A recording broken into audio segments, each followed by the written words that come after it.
तो मेरे भाई स्वागत है आप सभी का वास्तविक संख्या के दूसरे क्लास में। आज हम लोग वास्तविक संख्या का दूसरे क्लास में यूक्लिड विभाजन का उपयोग तथा टाइप नंबर 2 का क्वेश्चन करने वाले हैं। मैं उम्मीद करता हूं इससे पहले कि लेक्चर 1 को आप लोग कंप्लीट देख लिए होंगे, और जो भी स्टूडेंट अगर नए आए हैं प्यारे भाई, आपसे अनुरोध है कि कृपया आप जाके पहले लेक्चर को कंप्लीट करिए और यहाँ पे उसके बाद दूसरे लेक्चर को कंटिन्यू कीजिएगा। ऐसे में आप समझ नहीं पाइएगा कि आज की क्लास में क्या होने वाला है, क्योंकि बहुत सारी बेसिक चीजें हम पहले लेक्चर में कंप्लीट कर चुके हैं और यहाँ पे हम दूसरा क्लास में अपना यूक्लिड विभाजन का दूसरा टाइप पे जो क्वेश्चन आधारित है उस पे हम क्वेश्चन करने वाले हैं। तो आज हम लोग क्वेश्चन से शुरुआत करेंगे। तो टाइप 2 का क्वेश्चन कैसा होने वाला है, देखिए यहाँ से यूक्लिड विभाजन का उपयोग करके हम क्या करेंगे। यहाँ पे देखिए कि दर्शाइए कि कोई भी धनात्मक विषम पूर्णांक जो है वो 6q plus 1, 6q plus 3, 6q plus 5 के रूप में होता है, जहां पे क्या है आपका q बराबर पूर्णांक है। तो कैसे करेंगे इस क्वेश्चन को, ये क्वेश्चन आपके एनसीईआरटी में दिया हुआ ही। वैसे बेसिक जितने भी क्वेश्चन होते हैं हम आपके एनसीईआरटी बुक से लेते हैं, क्योंकि आपका बोर्ड भी एनसीईआरटी बुक को ही फॉलो करता है। ठीक है, तो यहाँ पे चलिए हम देखते हैं कैसे बनाएंगे। सबसे पहले तो हम क्या करेंगे, मान लेते हैं। क्या करना है आपको, मान लेना है। मान लीजिए ए जो है एक विषम धनात्मक पूर्णांक है।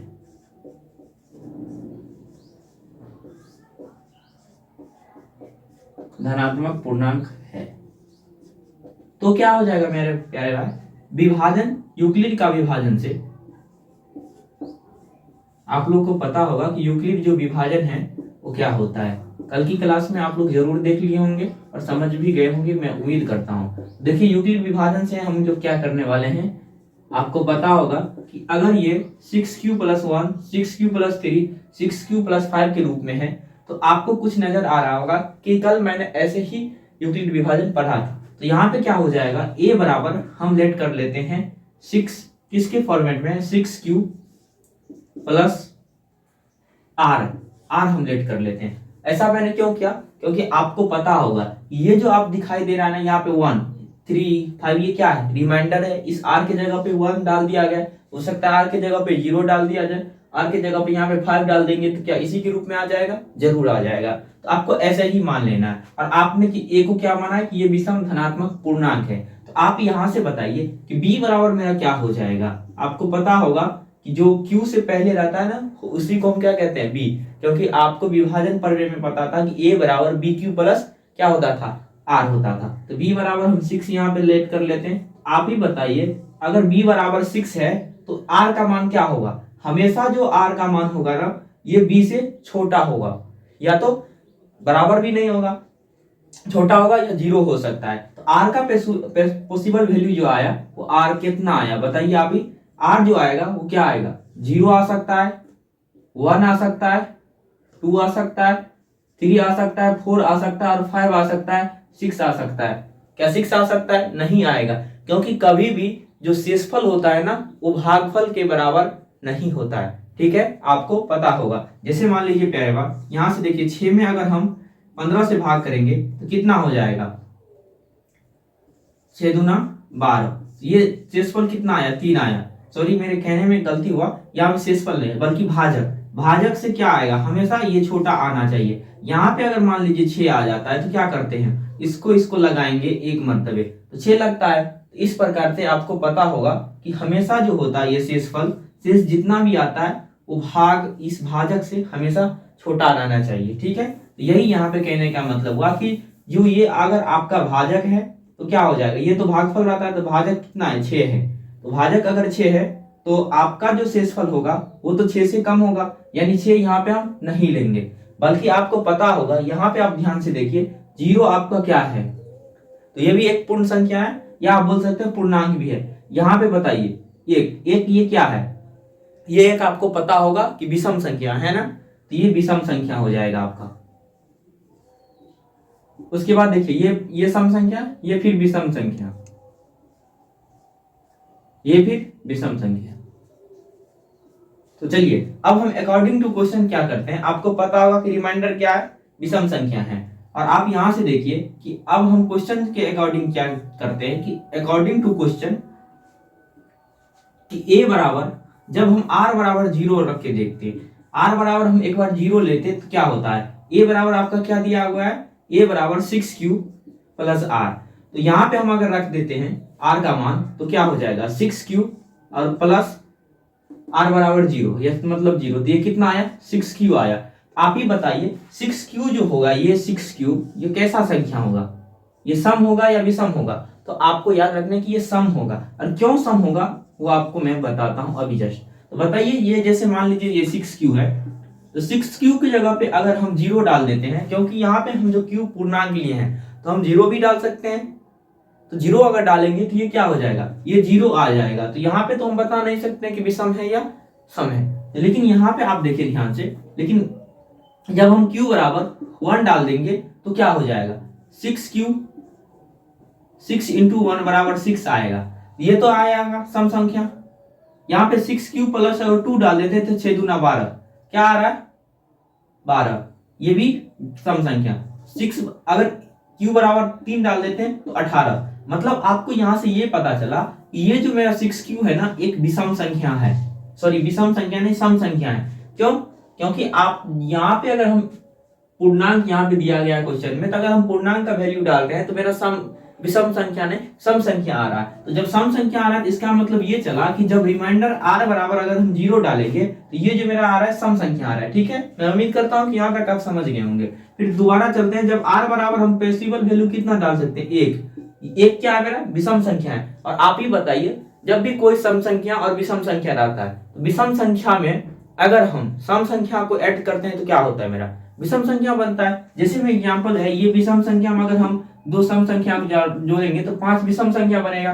5 जो है विषम संख्या में अगर हम एक विषम 2 क्या है विषम संख्या हम डाल देंगे तो क्या बनेगा मेरा 7, ये भी विषम संख्या बनेगा। ठीक है, तो यहाँ से ये ऑब्जर्वेशन आया कि यहाँ पे हम a बराबर फिर क्या करेंगे 6q प्लस यहाँ पे r 1 डालेंगे तो ये क्या आ रहा है, ये तो 6q प्लस, अगर यहाँ पे इंटीजर अगर हम 0 डाल दें तब भी मेरा क्या आएगा, ये परसेंट 0 और यहाँ पे 1 बचेगा, तो 1 बचेगा तो ये एक क्या है विषम संख्या। अगर 2 डाल देंगे तो क्या होगा 6 दूना 12, 12 1 13, फिर विषम संख्या। तो यहाँ पे ये ऑब्जर्वेशन आ रहा है, ये जो 6q प्लस 1 है ना ये विषम संख्या है, विषम है। फिर इसी प्रकार से अगर बात करें तो 2 डालेंगे तो 2 तो मेरा सम संख्या है, यहाँ पे देखिए सम संख्या है, तो a बराबर 6q प्लस 2 ये क्या हो जाएगा मेरा सम हो जाएगा। फिर r बराबर अगर हम 3 डाल के देखें तो 6q प्लस 3 बराबर क्या हो जाएगा विषम हो जाएगा, क्योंकि 3 आपका विषम संख्या है। तो यहाँ पे r बराबर अगर हम 4 डालें तो a बराबर क्या हो जाएगा 6q प्लस 4 बराबर सम संख्या। फिर यहाँ पे r बराबर अगर हम 5 डालें a बराबर क्या हो जाएगा 6q प्लस 5, ये भी विषम संख्या। मैं उम्मीद करता हूं कि अब ये आप लोग समझ गए होंगे। यहां से क्या पता चला कि जब r बराबर 1 हो, r बराबर 3 हो, r बराबर 5 हो, तो ये क्या आ रहा है आपका a जो आ रहा है वो विषम संख्या आ रहा है। अंततः यहां से ये ऑब्जर्वेशन चला कि जो आपका ये 6q plus 1, 6q plus 3, 6q plus 5 जो है, यानी ये वाला ये और ये क्या हो जाएगा, ये विषम हो जाएगा। ठीक है, तो अतः हम बोल सकते हैं यहाँ पे अंतः a बराबर 6q प्लस r बराबर क्या है 1, 3 और 5 पर विषम पूर्णांक है। आपको ऐसे ही लिख देना है। ठीक है, यहाँ पे अंतर आ गया कि a बराबर 6q प्लस r जो है जिसको हम विषम संख्या माना था वो क्या आ रहा है, यहाँ पे जब पॉसिबल वैल्यू आपका सम था तो ये सम आ रहा था, लेकिन यहाँ पे मैंने तो a को विषम माना था। अंतर r बराबर जब 1 डालेंगे 3 डालेंगे और 5 डालेंगे तो ये क्या आएगा विषम पूर्णांक यहाँ पे आएगा। यही आपको बेसिकली इसमें आपको दर्शाना था। मैं उम्मीद करता हूं कि ये क्वेश्चन भी आप लोग अच्छे से क्लियर हो चुका होगा और अच्छे से समझ भी गए होंगे। तो बढ़ते हैं हम फिर अगले क्वेश्चन के ऊपर।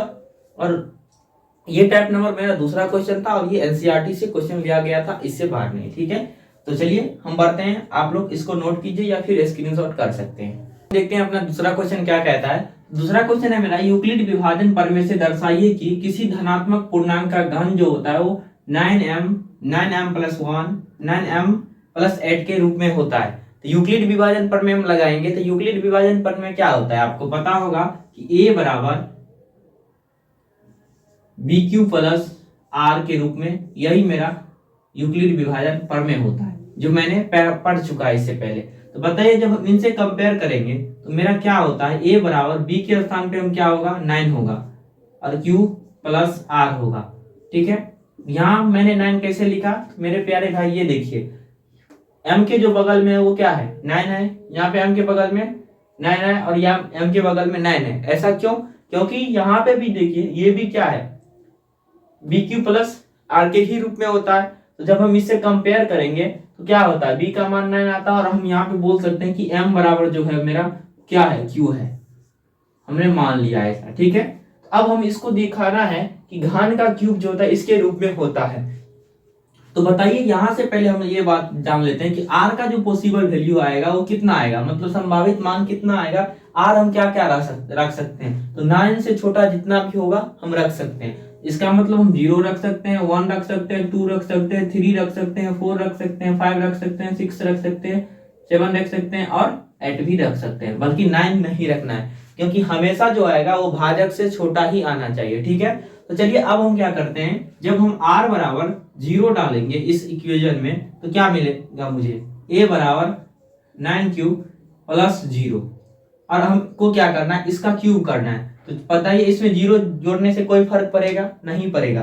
अब हमको क्यूब के रूप में दर्शाना है तो इसको हम क्यूब कर देते हैं और 9 क्यूब इसका भी क्यूब कर देते हैं। तो बताइए ये कैसे होगा, तो 9 क्यूब जो हो जाएगा यहाँ पे 9 का क्यूब कितना होता है, क्या 9 के क्यूब को हम 81 गुने 9 लिख दें और यहाँ पे इसका क्यूब।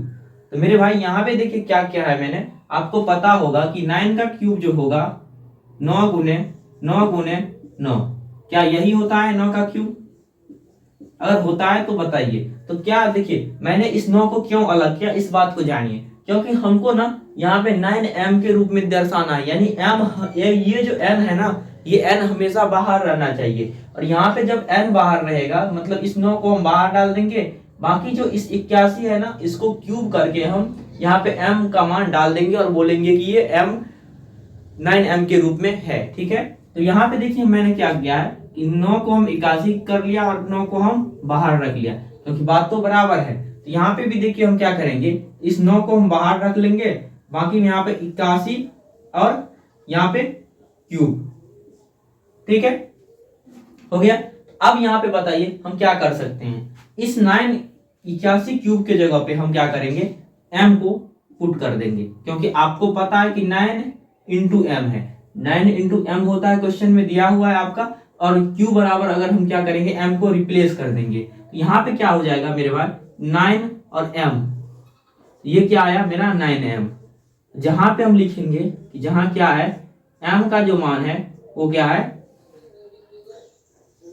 81 क्यूब, हो गया मेरे पास। तो यहाँ पे देखिए जो 9m आया वो क्या आया, इसके क्यूब के बराबर जो है वो 9m आ सकता है, मतलब घन के बराबर 9m आया, जहाँ पे m का मान क्या है 81 का क्यूब है। ठीक है, इसी प्रकार से हम जब r बराबर 2 डालेंगे, मैं उम्मीद करता हूँ कि यहाँ तक आप लोग समझ गए होंगे।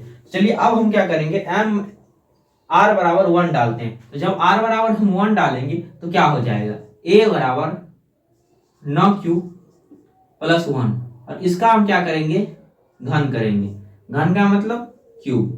तो बताइए यहाँ पे हम a प्लस बी का क्यूब लगा सकते हैं क्या, जी हाँ लगा सकते हैं। तो a प्लस बी का जो होल क्यूब होता है वो कितना होता है 9 क्यूब, 9 का क्यूब प्लस 1 का क्यूब प्लस 3ab, ab का मतलब 9 cube plus 1 into a plus B मतलब 9 क्यूब प्लस 1। क्या आपको पता है ना कि a प्लस बी का जो होल क्यूब होता है वो वही होता है जो मैं यहाँ पे चाहे तो लिख सकते हैं a cube plus B cube plus 3ab plus a plus B होता है क्या a प्लस बी का क्यूब। तो ये भी आप चाहे तो नोट कर सकते हैं अगर आप लोग को नहीं पता होगा तो चलिए हम आगे बढ़ते हैं फिर। तो बताइए यहाँ पे हमको क्या चाहिए मेरे प्यारे भाई। देखिए जब r बराबर 1 डाले तो क्या इसके फॉर्मेट में आ रहा है 9q प्लस 1। तो यहाँ पे भी 9m प्लस 1 है। इसका मतलब यहाँ पे हम कुछ ना कुछ जिस तरह से यहाँ पे m का वैल्यू डाल दिए और m डाल दिए और m को हम ये बदल दिए कि m बराबर मेरा 81 घन का क्यूब है। तो यहाँ पे हम क्या करेंगे तो 9q प्लस यहाँ पे 9 सबसे पहले हम कॉमन लेंगे। देखिए 9 यहाँ पे क्या कॉमन आएगा, या आएगा या नहीं आएगा। यहाँ पे एक बाहर में भी रहना चाहिए, यहाँ पे देखिए एक प्लस में है तो इस एक को हम क्या करेंगे इस साइड सबसे लास्ट में लिखेंगे। तो 9 क्यूब का मतलब क्या हो जाएगा, यहाँ पे हम 9 इंटू 81 का क्यूब लिख सकते हैं। क्या 81 का क्यूब, हाँ इसको हम जैसे यहाँ पे मैंने लिखा था सेम इसी ही प्रकार से यहाँ पे लिखा प्लस में। यहाँ पे देखिए मेरे भाई तो 9 इसमें से क्या करेंगे हम कॉमन ले सकते हैं, नहीं तो अभी रहने दीजिए। यहाँ पे हम 9 किया 27 कर देंगे, 27 क्यूब और प्लस नहीं ये इनटू में है। यहाँ पे क्या हो जाएगा 9 क्यूब प्लस 1 और इस एक का क्यूब जो है यहाँ पे हम डाल देंगे। यहाँ पे देखिए अब क्या आ रहा है, ये क्या यहाँ पे भी हम चाहे तो 9 कॉमन ले सकते हैं। तो 9 कॉमन कैसे लेंगे, तो इसको सब में मल्टीप्लाई करा दीजिए। यहाँ पे हम सब में मल्टीप्लाई साथ में कराएंगे, क्या हो जाएगा 81 क्यू का पावर 3 प्लस इसके साथ करेंगे तो 27 को 9 से गुना करेंगे तो कितना हो जाएगा, जितना भी हो। यहाँ पे हम क्या कर सकते हैं 27 क्यू प्लस 9 क्यू लिख देते हैं और प्लस यहाँ पे फिर 27 क्यू प्लस हम 1 डाल देते हैं। ठीक है, अब यहां से हम क्या करते हैं इसमें से हम 9 कॉमन ले लेते हैं। अगर हम 9 यहाँ पे कॉमन लेंगे मेरे भाई, जब 9 यहाँ पे हम कॉमन लेंगे क्या बचेगा, यहाँ पे ये 9 कॉमन आया तो 81 का क्या बचेगा क्यूब बचेगा, प्लस यहाँ पे भी 9 कॉमन लेंगे इस दोनों गुना में से, यहाँ पे क्यूब बचेगा और यहाँ पे 3 बचेगा। तो 3 का स्क्वायर हो जाएगा, मतलब 3 स्क्वायर हो जाएगा। आपको पता होगा जब इसमें से हम क्या करेंगे 9 कॉमन ले लेंगे तो कितना हो जाएगा मेरे भाई 27 का क्यूब हो जाएगा। यहाँ पे एक मिनट, क्योंकि दोनों इनटू में था तो 27 का क्यूब 9 कॉमन आया तो 27 क्यू स्क्वायर बचेगा। क्यू को क्यू के साथ गुना कर दिए, बाकी हम 9 यहाँ पे हम कॉमन ले चुके हैं इसमें से 27 क्यू स्क्वायर। यहाँ पे अगर 27 क्यू में से हम कॉमन लेंगे 9 तो कितना बचेगा मेरा 3 का क्यू बचेगा और प्लस में यहाँ पे 1 बचेगा। ठीक है, तो अब हम क्या करना है, कुछ नहीं, इसके जगह पे देखिए आ चुका है ना इसके फॉर्मेट में 9m प्लस 1 के फॉर्मेट में 9m प्लस 1।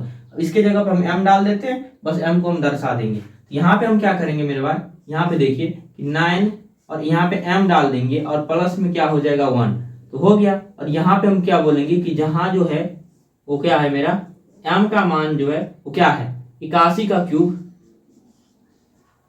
प्लस 27 का स्क्वायर प्लस 3 क्यूब। हो सकता है कि आपको नीचे में थोड़ा प्रॉब्लम हो तो मेरे आवाज को सुन के आप उस जगह पे थोड़ा अपने आप को अच्छे से मैनेज कर लेना है। ठीक है, यहाँ पे जो देखिए मेरे भाई यहाँ पे हम इसको लिख दिए, इसके जगह पे हम m के जगह पे यहाँ पे m डाल दिए और यहाँ पे क्या किया हम इस m को दर्शा दिए कि यहाँ पे है। तो बताइए यहाँ पे a का जो क्यूब आया, मतलब a का जो क्यूब आया वो क्या आया 9m प्लस 1 के रूप में आ सकता है। जहां पे लेकिन कंडीशन है कि m बराबर 81 का घन क्यूब प्लस 27 का स्क्वायर प्लस 3 क्यूब आएगा। ठीक है, यहाँ पे मेरा ये आ गया आपका 1 और 2 प्रूव हो चुका, आपका 1 और प्रूव करना है। मैं उम्मीद करता हूँ कि पहले आपको इसको नोट करना है, अच्छे से नोट कर लीजिए।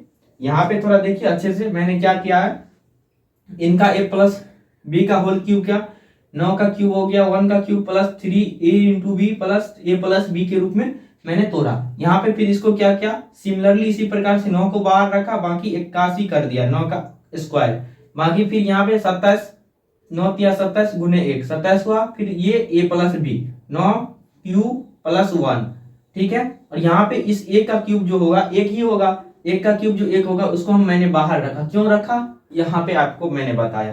ठीक है, फिर यहाँ पे क्या किया इसको मैंने तोड़ा, जब इसको गुना किया यहाँ पे 27 क्यूब हुआ, 9 27 के साथ किया तो 27 हुआ और 9 के साथ किया तो 9 गुने 27। मैंने इसको ऐसे ही गुना नहीं किया ताकि रहने दिया, फिर यहाँ से मैंने कॉमन लेने के लिए इसको साथ ही सिमिलरली वैसे ही छोड़ दिया। फिर यहाँ पे मैंने 27 क्यू आया प्लस 1 आया, यहाँ से 9 कॉमन आया और इस एक को मैंने बाहर रखा। यहाँ पे 9 कॉमन आ गया, यहाँ से 27 में से 9 कॉमन आया तो क्या आ गया, ये 9 को बाहर रखा तो 27 का होल स्क्वायर हो गया। यहाँ पे फिर 27 क्यूब में से हम 9 को बाहर रखें तो 9 का क्यूब आया, फिर प्लस क्या किए 1 किए, जहां पे हम m बराबर क्या कर दिए पुट कर दिए, क्या इसके स्थान पे हम m पुट कर दिया और m को मैंने बोल दिया कि 81 घन क्यूब प्लस 27 स्क्वायर प्लस 3 आया। तो मैंने इस प्रकार से कुछ किया है। मैं आप उम्मीद करता हूं कि आप लोग अच्छे से समझ गए होंगे और इसको नोट कीजिए। बस एक और बचा है, मैं इसके जस्ट बात कर देता हूं इसको, तो आप लोग नोट कीजिए, मैं इसको इरेज कर रहा हूं।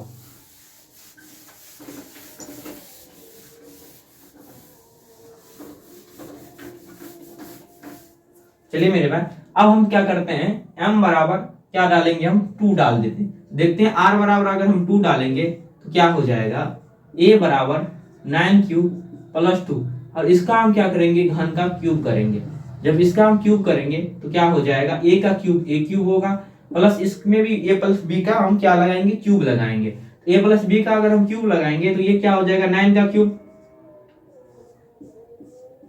प्लस 2 का cube plus 3a into B, मतलब 9 क्यूब गुने 2 और a प्लस बी, मतलब 9 क्यूब प्लस 2। ठीक है, अब यहां से फिर वही बात कि सबसे पहले तो 8 हमको देखिए, अगर 8 आ रहा है 2 का क्यूब कितना होता है, 8 आ रहा है, मतलब यहां से स्पष्ट आया कि जब हम r बराबर क्या रखेंगे, r बराबर जब अगर हम 2 रखेंगे तभी मेरे को क्या प्राप्त हो रहा है, 8 प्राप्त हो रहा है लास्ट में। तो 8 को हम क्या करेंगे, लास्ट में डाल देंगे। तो a का क्यूब जो हो जाएगा मेरे भाई, यहाँ पे 9 की क्यूब को हम क्या लिख सकते हैं, 9 इंटू 81 का घन लिख सकते हैं।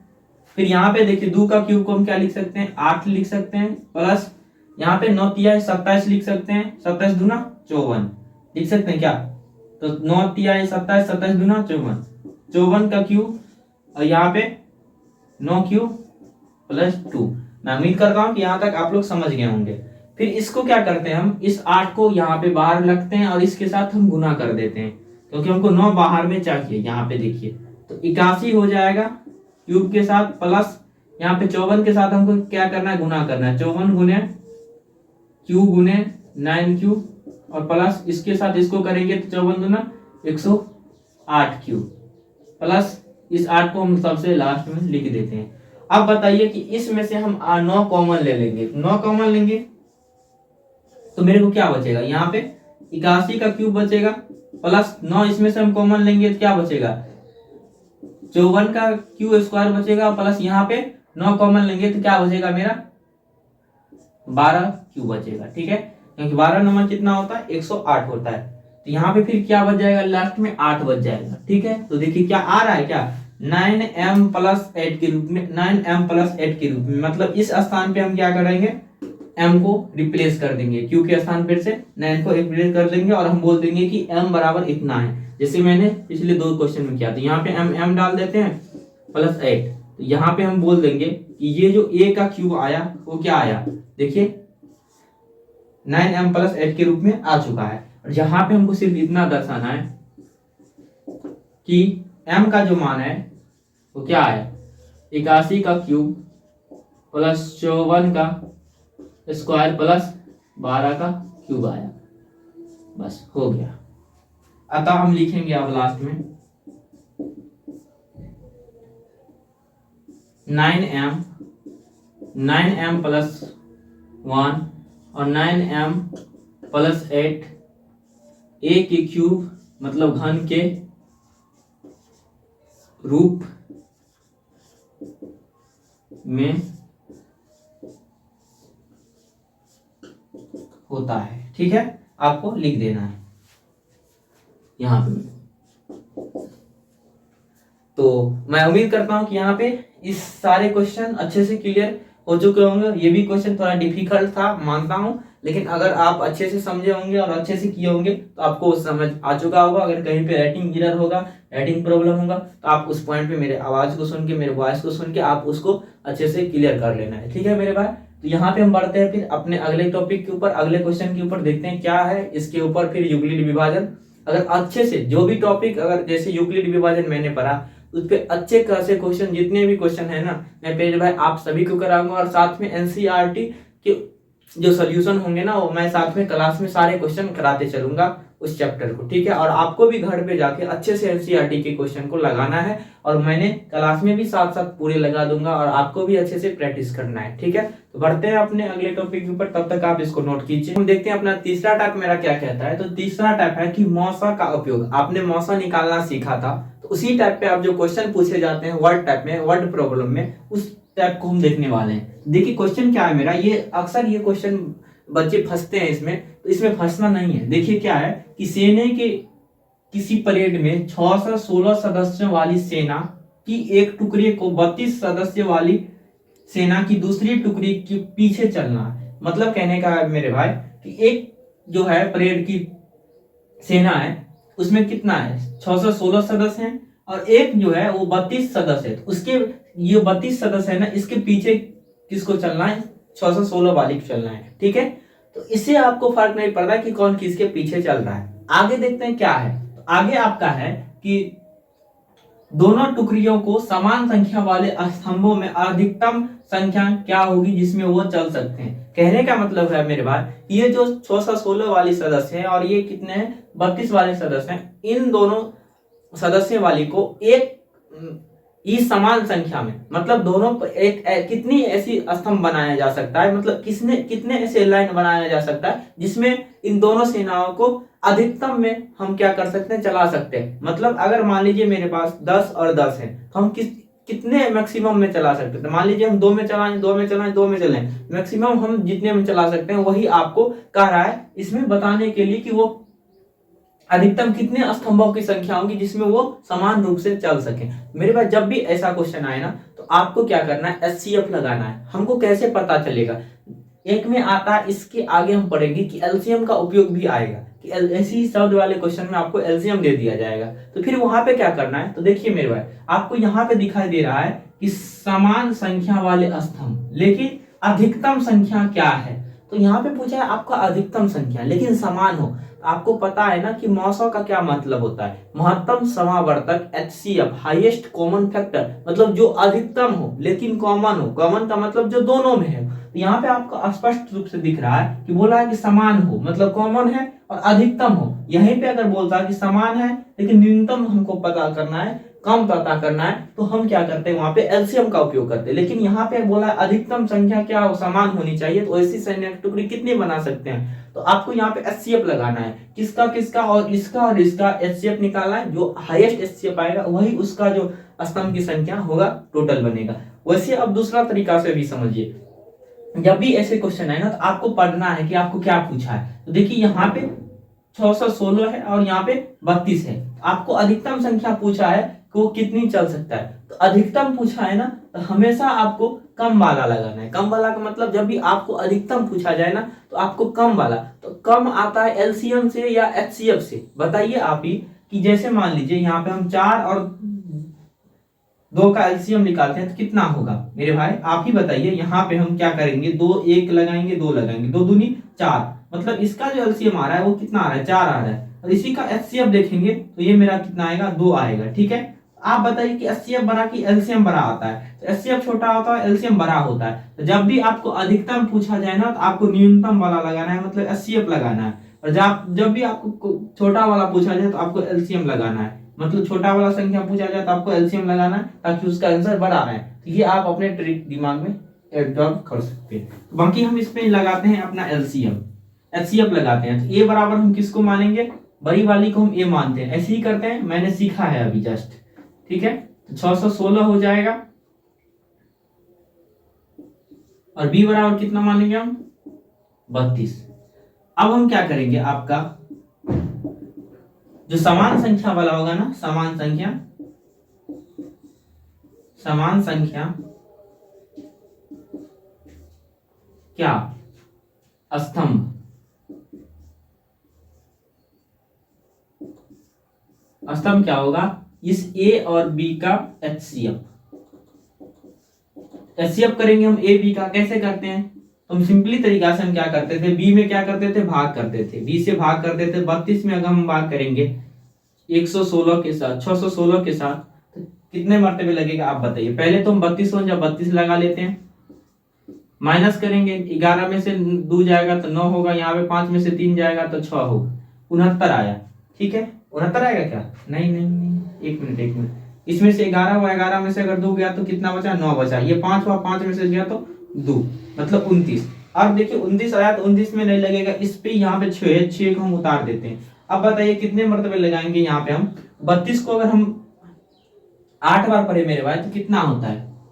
32 इंटू 8, 8 दूना 16 होगा, अतिरिक्त 24 होगा, 24 एक 25 होगा, और हाथ में 2 होगा, 256 होता है। तो हम नहीं लगा सकते, हाँ लगा सकते हैं, क्योंकि 200 कितना है? 96। एक और लगा के देख लेते हैं, क्या इससे आगे भी लगेगा? तो 9 दूनी 18 होता है, और 9 तिया 27 होता है, 27 एक 28 हो जाएगा, हाथ में 2 होगा, मतलब 9 बार में हम अगर पढ़ेंगे यहाँ पे हम 288 लगा सकते हैं। ठीक है, 288 हम यहाँ पे लगा देते हैं। माइनस करेंगे, इसमें से घटाएंगे, 16 में से 8 गया तो कितना होगा मेरे भाई? 8।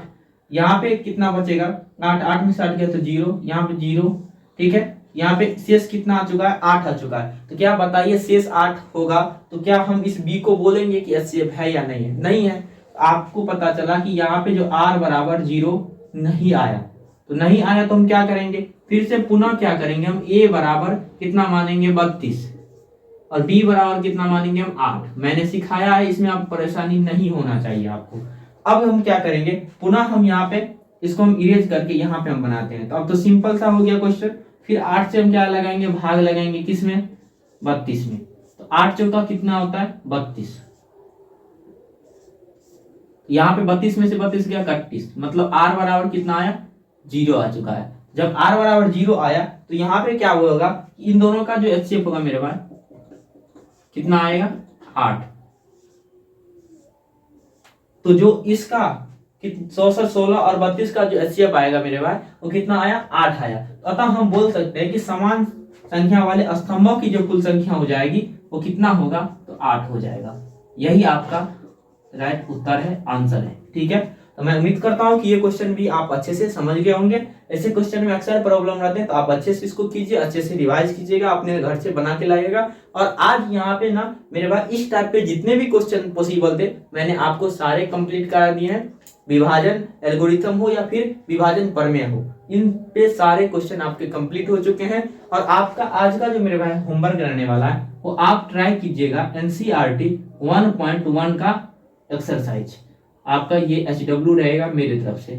और अगर आप देखिएगा मैंने 90% क्वेश्चन करा दिए हैं, उसमें से कुछ ही ऐसे चुनिंदे क्वेश्चन बचेंगे जो आपको करना है, और वो आसान भी होगा। जितने भी डिफिकल्ट क्वेश्चन थे मैंने आपको कराए हैं। और यहाँ पे मेरे भाई बता दूं आप लोग को कि जो भी अगर 1.1 में प्रॉब्लम होगा मैं सारे क्वेश्चन को कराऊंगा, जो मैंने नहीं कराए हैं मैं कल की क्लास में आप लोगों को कराऊंगा। तब तक आज हम लोग यहीं पे रुकते हैं।